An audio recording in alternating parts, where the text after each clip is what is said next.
بسم اللہ الرحمن الرحیم الحمدللہ رب العالمین ثم الصلاۃ والسلام علی سید الانبیاء والمرسلین وآلہ الطاہرین۔ مومنین کرام، پیغمبر اسلام صلی اللہ علیہ وآلہ وسلم کے خطبہ شعبانیہ کے حوالے سے ہماری سلسلہ وار گفتگو اس چینل پر چل رہی ہے۔ پیغمبر اسلام صلی اللہ علیہ وآلہ وسلم نے اس خطبہ کے اندر ماہ رمضان المبارک کے اہم تقاضوں کے حوالے سے گفتگو فرمائی ہے۔ عام طور پر انسان کے اوپر جب قرضے بہت زیادہ بڑھ جاتے ہیں اور ان قرضوں کے بوجھ سے انسان آزاد ہونا چاہتا ہے تو طریقہ کار یہ ہوتا ہے کہ مختلف لوگ اس کے لیے اپنی قیمتی اشیاء کو گروی رکھ دیتے ہیں اور وقت آنے پر ان کو دوبارہ حاصل کیا جا سکتا ہے، چھڑوایا جا سکتا ہے۔ پیغمبر اسلام نے بھی اسی تشبیہ اور استعارے کا استعمال کیا ہے۔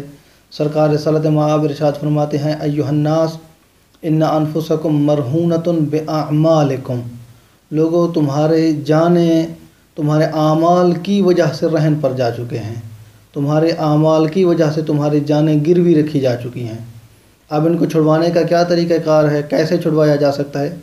فرماتے ہیں ففکوھا باستغفارکم، اب اگر ان کو چھڑوانا چاہتے ہو تو اللہ کی بارگاہ میں استغفار کرو، طلب مغفرت کرو، بخشش کی طلب کرو، اللہ کی ذات تمہاری جانوں کو چھوڑ دے گا۔ اور پھر فرماتے ہیں وَظُہُورَکُمْ ثَقِیلَةٌ بِأَوْزَارِکُمْ، تمہاری پشت پر، تمہارے کاندھوں پر بہت ہی زیادہ بوجھ ہے تمہارا۔ فرماتے ہیں فَخَفِّفُوا عَنْہَا بِطُولِ سُجُودِکُمْ، اگر اس بوجھ کو ہلکا کرنا چاہتے ہو، اس بوجھ سے چھٹکارا حاصل کرنا چاہتے ہو تو پیغمبر اسلام فرماتے ہیں ایک ہی طریقہ ہے اس بوجھ سے چھٹکارا پانے کا، اور وہ ہے کہ اپنے طولانی سجدے کرو۔ طولانی سجدوں کا نتیجہ یہ ہوگا کہ اللہ کی ذات تمہارے اس بوجھ کو ہلکا فرما دے گی اور تم آزاد ہو جاؤ گے اپنے بوجھ سے۔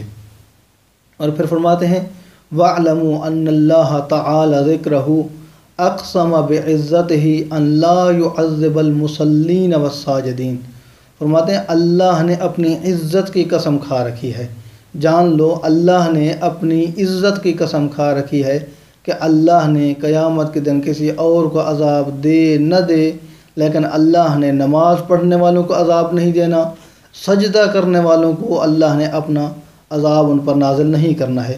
اللہ نماز پڑھنے والوں کو محبوب رکھتا ہے، سجدہ کرنے والوں کو اللہ کی ذات محبوب رکھتی ہے۔ اور پھر فرمایا وَأَن لَا يُرَوِّعَهُم بِالنَّارِ يَوْمَ يَقُومُ النَّاسُ لِرَبِّ الْعَالَمِينَ، جب عالمین کے پروردگار کی بارگاہ میں لوگ کھڑے ہوں گے، محشور ہوں گے، تو اس دن اللہ کی ذات ان پر جہنم کی آگ کو نازل نہیں کرے گا۔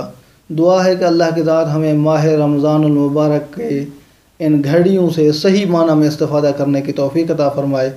والحمد للہ رب العالمین۔